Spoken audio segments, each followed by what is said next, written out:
Hey friends, welcome back to session 2, week 2, whatever you want to call it. We are in the second chapter of Ruth this week, and y'all, I'm so excited for this chapter. This is, I think, my favorite chapter out of the whole book of Ruth. And y'all, I'm so excited to dive into this chapter with you guys. If you haven't read Ruth chapter 2 yet, I highly recommend reading that chapter before you go ahead and watch this video. So go ahead and read that chapter now, and then pause this video and hop back in with us. We'll be here. I ain't going anywhere, so go ahead, read the chapter, and then come join us.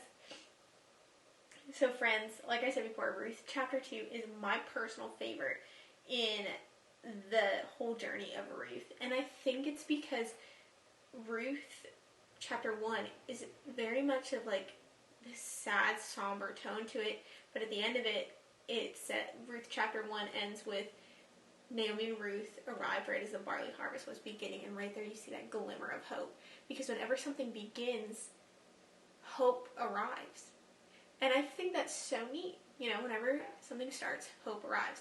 So then in chapter 2, we have this whole unfolding of, okay, what's going to happen in this new season? Because whenever a new season comes, we can use that season to reflect on, hey, God's going to do some pretty cool things. God's going to show up in this new season. So you can take that in context with spring, fall, winter, summer. Those are all 4 seasons that God can show up and do a whole new work within us. So anyway, I believe that we are going to see so many incredible things received in this chapter, that we're going to receive some incredible things. And in this lesson, we are going to break all of this down. Lesson 1, we see the soft-spoken character of Ruth. We see that Ruth was a lady who knew she had not much to offer, but was content to live within the season God had placed her in. And I want to ask you right now, are you in a season right now where you are just struggling to find contentment? I know, I've been there. You look around you and maybe you see somebody that is your age, but maybe they're married, maybe they have kids, or maybe you see somebody your age that just got a promotion, and you're like, oh, well, I didn't get that promotion. I maybe worked 10 times harder than that person, and I deserve that promotion. Are you struggling with that contentment in your life right now? Or maybe you're in school and you're like, shoot, my best friend got an A on that exam and I studied harder than her and I got a B. There's so many different things where we struggle to find contentment. Life can fall apart at any moment, and we know that. It all depends on how we lean when we think no one is watching. That will set us apart. And Ruth embodied that so well. She leaned and she served. When she didn't think anybody was watching her, she served well. Which brings me to the next principle. Principle 2, y'all. The tenderness of Boaz we see in Ruth chapter 2. Y'all, take this from a single girl that has tried to mingle. I'm single and I'm ready to mingle. And I have tried to mingle. Just for the record, for those watching, I have tried to mingle. I'm not trying to just be single for life. I've tried to mingle, but it's of the times. It's the times, y'all. It's the times. Anyway, I digress. The tenderness of Boaz we see, y'all.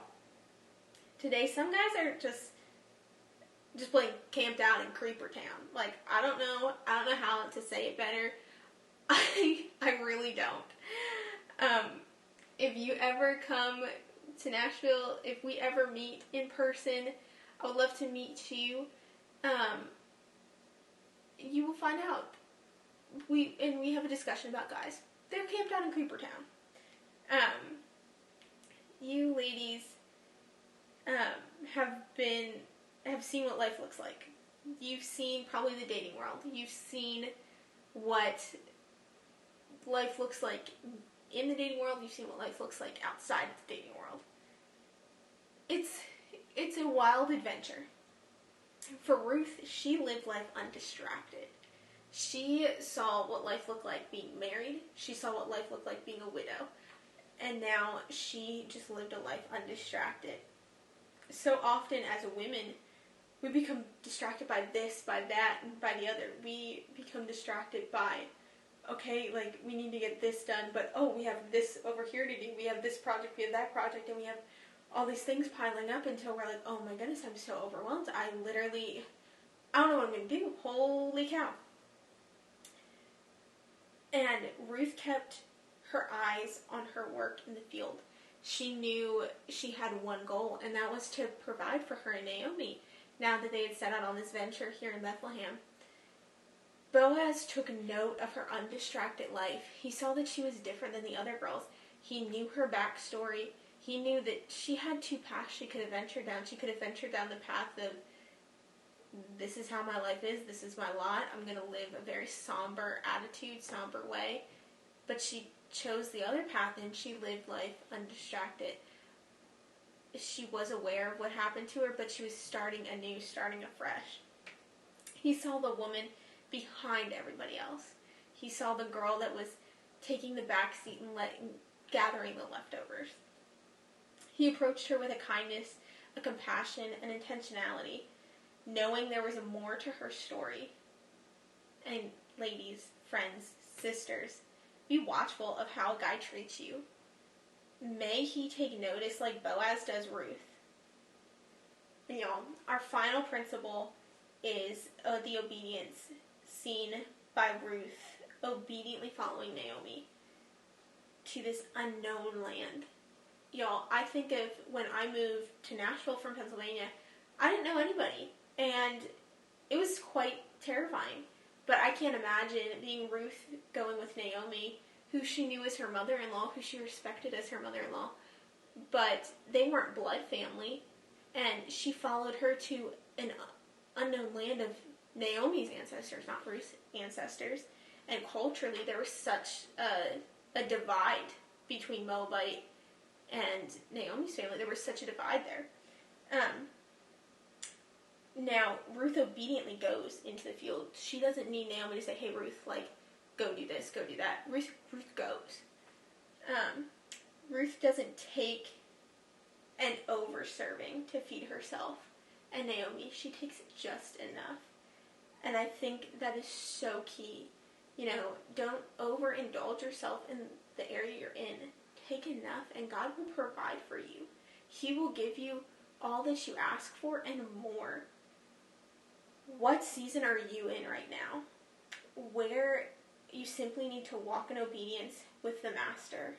I pray that you would take time to just dive into the lesson today and take time to just sit with the Lord and answer the questions in the guide and seek where God wants you. Seek where maybe you need to take time and go about your field and just trust God for your story. So go in peace, friends, and enjoy your time with Jesus.